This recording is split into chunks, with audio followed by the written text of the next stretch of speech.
Hi guys, I haven't put any boat building videos on for a while except for my little dinghy, so I thought I'd show you what I've been doing lately. This is my shed that I hire off a mate of mine on his property, and I've been doing some repair work, some modifications and stuff like that, and also making small parts to sell. So I'll give you a look around and show you what I've been doing lately, and you know, maybe it might be a bit interesting to some people. Okay, this is what I'm doing at the moment.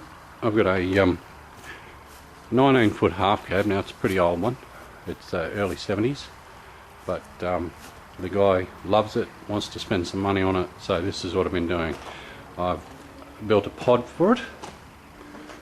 So this is the pod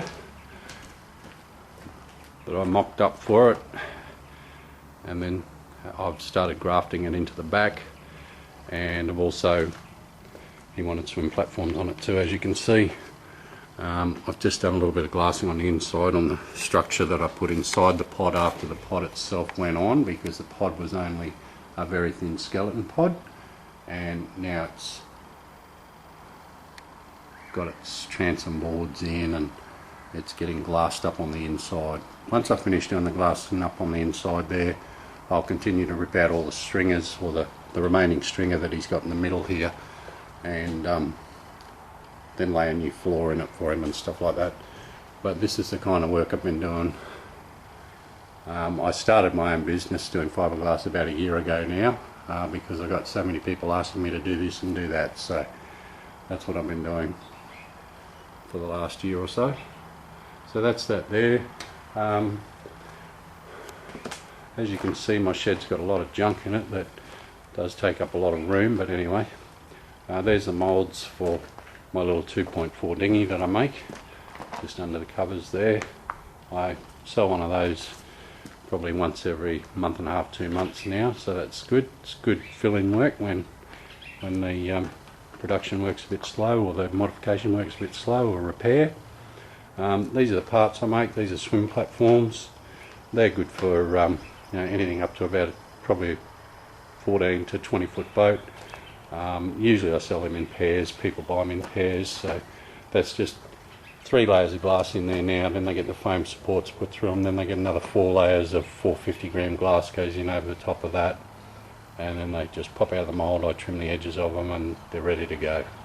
I colour them up too on the inside, so I sell them on eBay for about $200 finished, and people seem to be gobbling them up, so it's a really handy little sideline making the parts as well. There's my workbench over there. As you can see, I've got a lot of junk on it and a lot of bits and pieces. I've also got poisons covered, so a lot of the more flammable or toxic stuff goes in the cupboard there, and I've got foam board and stuff like that laying around, and moulds here and there for different stuff, and plugs, all my plugs under sheets there. And so I wouldn't want to have to move in a hurry because I've got a lot of junk now. So benches too, made a few benches, workbenches, they're always handy, good size ones. And yeah, so sometimes it's a bit hard. The weather doesn't always help because my shed is a little bit open, as you can see, at 2 ends or 2 sides, but that's not too bad, because it lets a lot of nice breeze through on hot days and blows dust out and stuff like that, so it's really handy.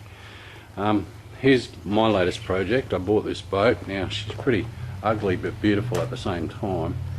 Ugly in as much as I've got to strip the whole interior out of it and redo it all. I took the deck off it. The deck's over there. You can see it leaning against the fence there.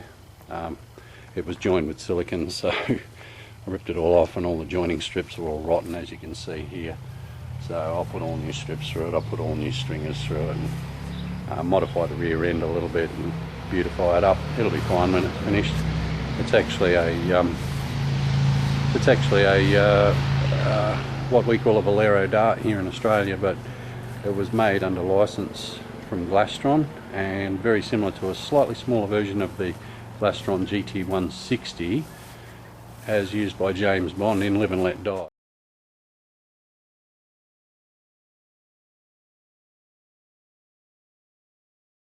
To that.